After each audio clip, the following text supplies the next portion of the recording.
O desespero é não ser quem você é. Essas palavras de Søren Kierkegaard soam como um sussurro antigo no coração de muitos homens modernos. Talvez você já tenha sentido isso. A sensação de não caber nos lugares, de incomodar mesmo quando está em silêncio, de que há algo em você, uma clareza, uma profundidade que parece sempre provocar desconforto. Mas por que isso acontece? Por que homens inteligentes, conscientes, que enxergam além da superfície, são frequentemente temidos, evitados ou mal interpretados, principalmente em relacionamentos? Neste vídeo, vamos mergulhar nas raízes psicológicas e existenciais desse fenômeno. Vamos atravessar conceitos profundos de Kierkegaard e Carl Jung, confrontar a cultura da superficialidade e descobrir como a lucidez masculina se tornou uma ameaça para os sistemas que dependem da previsibilidade e do controle emocional. E não se trata apenas de filosofia. Ao final deste vídeo, você terá clareza sobre o seu próprio caminho. Se você é ou está se tornando esse tipo de homem, entenderá por que se sente tão deslocado e como isso pode ser sua maior força. Talvez você já tenha ouvido: você pensa demais. Mas será que esse demais é realmente um erro? Ou será que pensar demais é o que ainda te mantém livre num mundo programado para a distração?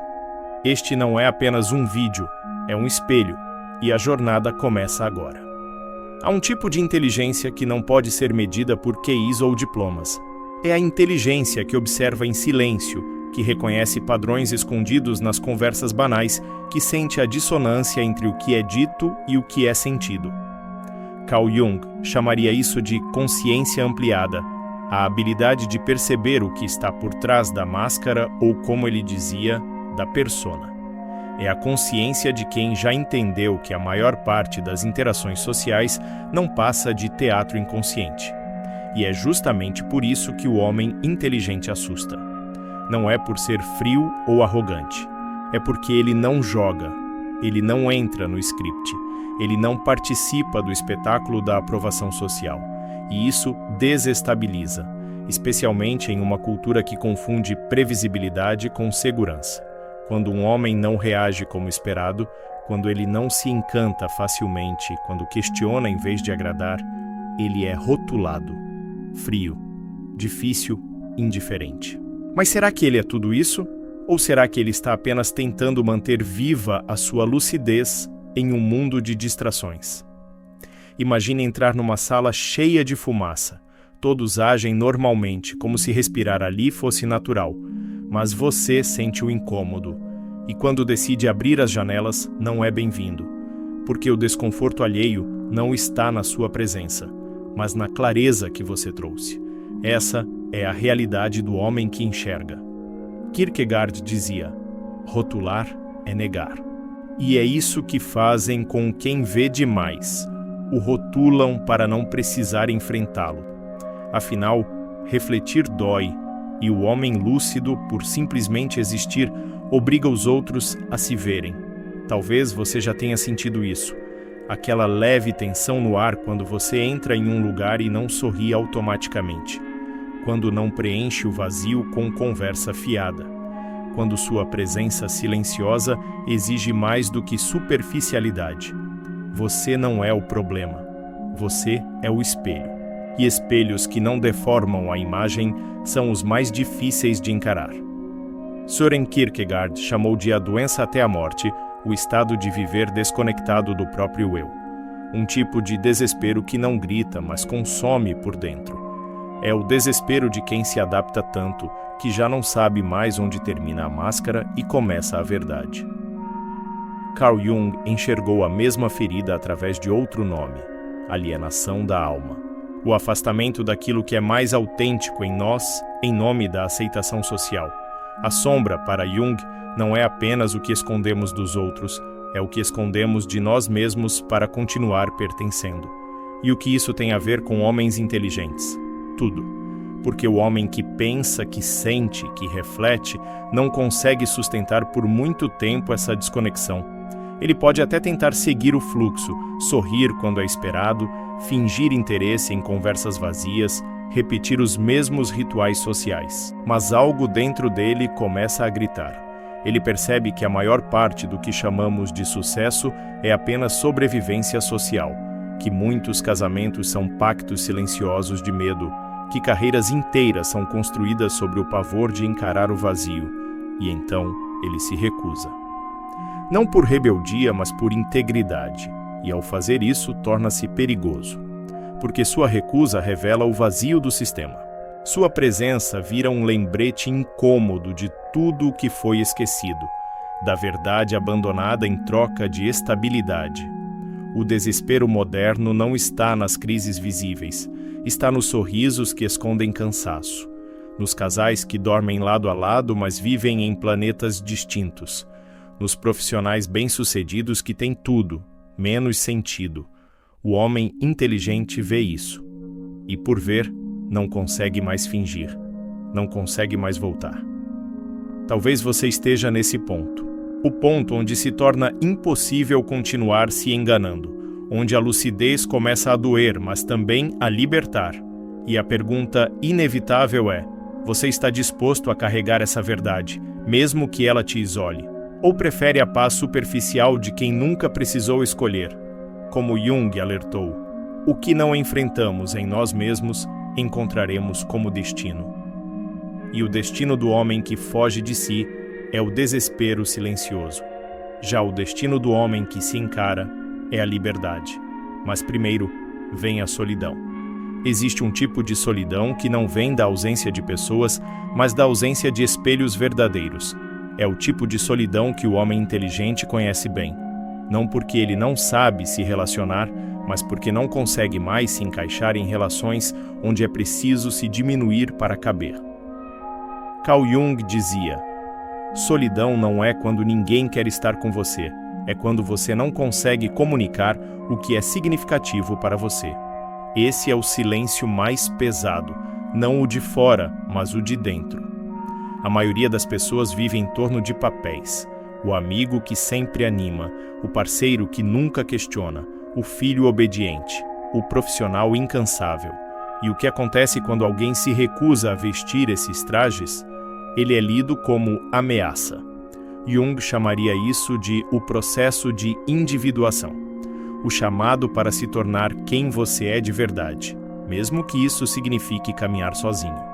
Kierkegaard, por sua vez, chamaria esse homem de o indivíduo singular, alguém que não mais vive segundo a multidão, mas segundo a própria consciência. Mas o mundo não facilita essa jornada. O homem que escolhe a lucidez paga com distância. Ele deixa de ser convidado para certas conversas. É visto como sério demais, intenso demais, diferente demais.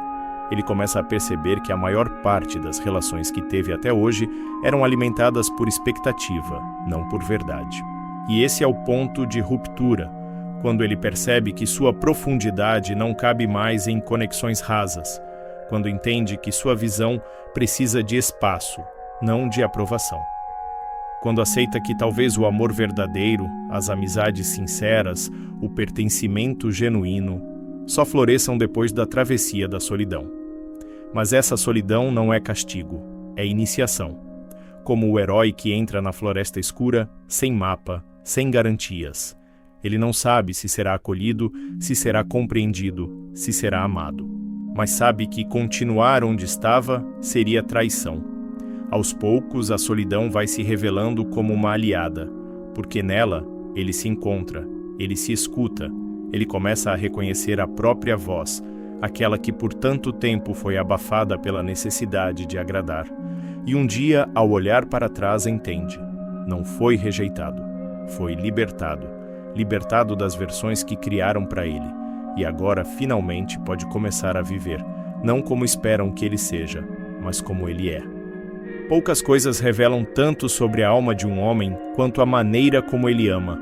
O homem inteligente, desperto, não ama para ser completado. Ele ama para compartilhar presença. Mas esse tipo de amor é raro e muitas vezes incompreendido. Vivemos em uma cultura onde o amor é muitas vezes confundido com performance. Flertes são estratégias, conversas são jogos, e vínculos se constroem na base da escassez emocional. Me nota, me escolhe, me valida. Mas o homem lúcido não entra nesses jogos. Ele não idolatra a parceira. Não envia mensagens em sequência só para ser lembrado. Não se curva à chantagem emocional que disfarça carência de paixão. E isso o torna perigoso, porque ele é imprevisível. Não porque seja instável, mas porque é livre. Carl Jung escreveu que todo homem carrega dentro de si uma imagem inconsciente do feminino, a ânima. E até que ele a reconheça, ele continuará projetando nas mulheres tudo o que não integrou em si mesmo. Idealizações, dependências, culpas.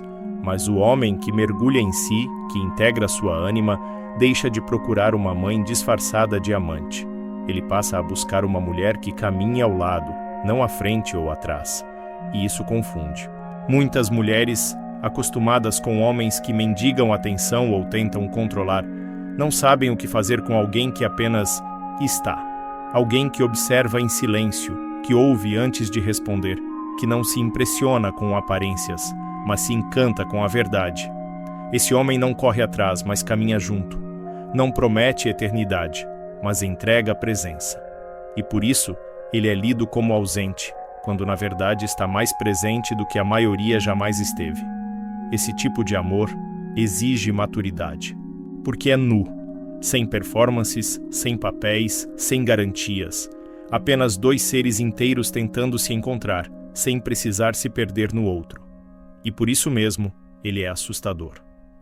Kierkegaard sabia disso. Ele amou profundamente Regina Olsen, mas abriu mão da relação por saber que seu caminho exigia uma fidelidade mais profunda, não a outra pessoa, mas a si mesmo. Esse é o dilema do homem consciente. Ele quer conexão, mas não à custa da verdade. Ele deseja amor, mas não aquele que sufoca sua essência. E se preciso for, ele escolhe caminhar só, ao invés de se adaptar a uma relação onde não pode ser inteiro. Amar, para ele, não é se encaixar, é se revelar. E por isso, tantas vezes, ele é rejeitado. Não por falta de afeto, mas por excesso de verdade. O mundo espera que você sorria mesmo sem vontade, que aceite papéis sem questionar, que se conforme com uma versão domesticada de si mesmo. Mas o homem consciente não cumpre esse roteiro. Sua rebelião não é ruidosa, não grita, não exige, não se impõe. Ela é sutil e, por isso, ainda mais perigosa. É a recusa silenciosa em participar da farsa. É o gesto calmo de quem não precisa provar nada a ninguém. Carl Jung chamava esse estado de centro psíquico, um lugar interno onde o indivíduo não vive mais em função do ego ou da persona, mas em alinhamento com o self, seu núcleo mais verdadeiro. Kierkegaard também o descreveu, à sua maneira, como o indivíduo diante de Deus, alguém que vive segundo uma verdade inegociável, mesmo quando isso significa ficar só. Esse homem não se molda para ser aceito. Ele não suaviza suas palavras para ser amado. Ele não troca sua paz por popularidade. Ele aprendeu que pertencer a si é mais valioso do que ser acolhido por qualquer grupo que exige que ele se traia. E isso desconcerta. Porque a cultura moderna é construída sobre performance, likes, respostas rápidas, sorrisos falsos, emoções em exibição. Nesse cenário, um homem que não reage, que não se vende, que não precisa ser visto para se sentir válido, representa um abalo na ordem das coisas. Sua clareza ofende, sua presença incomoda, sua liberdade irrita. Ele não corre atrás, ele escolhe, ele não implora, ele observa, ele não se justifica, ele se afasta. E por isso é lido como frio, arrogante, inalcançável. Mas, na verdade, ele está apenas inteiro. E essa inteireza é revolucionária, porque ela quebra o ciclo de dependência emocional, desafia o modelo de masculinidade domesticada e inaugura uma nova possibilidade, a de um homem que não precisa do mundo para se autorizar. Como disse Kierkegaard, a ansiedade é a vertigem da liberdade. O homem que se libertou da necessidade de aprovação experimenta essa vertigem, mas também experimenta algo mais raro: paz. Não uma paz passiva, de resignação, mas uma paz ativa, conquistada. A paz de quem caminhou por dentro do caos, atravessou os próprios abismos e saiu do outro lado com algo que ninguém pode lhe tirar: consistência. Ele não está tentando impressionar, ele está encarnando, e esse é o verdadeiro poder. A força não da força bruta, mas da coerência. A autoridade não do status, mas da alma. E a coragem não de enfrentar o mundo, mas de não se perder de si mesmo. Essa é a rebelião silenciosa do homem inteligente. E uma vez iniciada, não tem mais volta. Ser um homem inteligente, consciente e inteiro num mundo que vive de fragmentos não é fácil, não é confortável, não é popular, mas é verdadeiro. E a verdade, mesmo quando solitária, sempre será mais digna que qualquer pertencimento comprado à custa da alma. Se você chegou até aqui, talvez já tenha vivido esse conflito, o de não se reconhecer nos lugares onde todo mundo parece se encaixar, o de perceber que sua profundidade assusta, que sua presença impõe silêncio, que seu olhar atravessa mais do que agrada. E é normal sentir medo disso, porque o mundo ensinou você a suavizar, a agradar, a esconder o que em você é intenso demais para ser digerido facilmente. Mas a pergunta que fica é: o que você está disposto a perder para não se perder? Carl Jung dizia: o privilégio de uma vida é se tornar quem você realmente é. Mas isso exige ruptura, exige dizer não para os papéis, exige desaprender os modos de ser que te ensinaram a vestir. A boa notícia? Você não precisa ser aceito por todos. Você só precisa ser reconhecido por quem também já tirou a própria máscara. Você não precisa se encaixar em uma cultura que idolatra o ruído. Você só precisa manter viva a sua lucidez em meio ao caos. E sim, talvez você perca pessoas no processo. Talvez caminhe por trechos onde o silêncio parece esmagador. Mas haverá também momentos em que o seu silêncio será seu templo, sua solitude, seu refúgio, e sua integridade, seu legado. Esse vídeo não é um apelo para que você mude, é um lembrete para que você não se esqueça. Não se esqueça de quem você era antes de tentar agradar, antes de tentar ser desejado, antes de se adaptar para caber. Kierkegaard deixou um aviso para os corajosos: o maior perigo é perder a si mesmo. E talvez hoje esse seja o seu maior ato de coragem: não se perder. Mesmo que isso signifique caminhar diferente de todos os outros. Que você possa lembrar, sempre, que sua profundidade não é um erro, é um chamado. Um chamado à inteireza, à liberdade e à fidelidade silenciosa àquilo que em você é mais verdadeiro. Agora, a decisão é sua. Você vai continuar traduzindo a sua essência para ser entendido por todos? Ou vai começar a viver numa linguagem que apenas os inteiros sabem ler? A resposta não está aqui, está em você. E talvez, só talvez, ela já esteja gritando há muito tempo.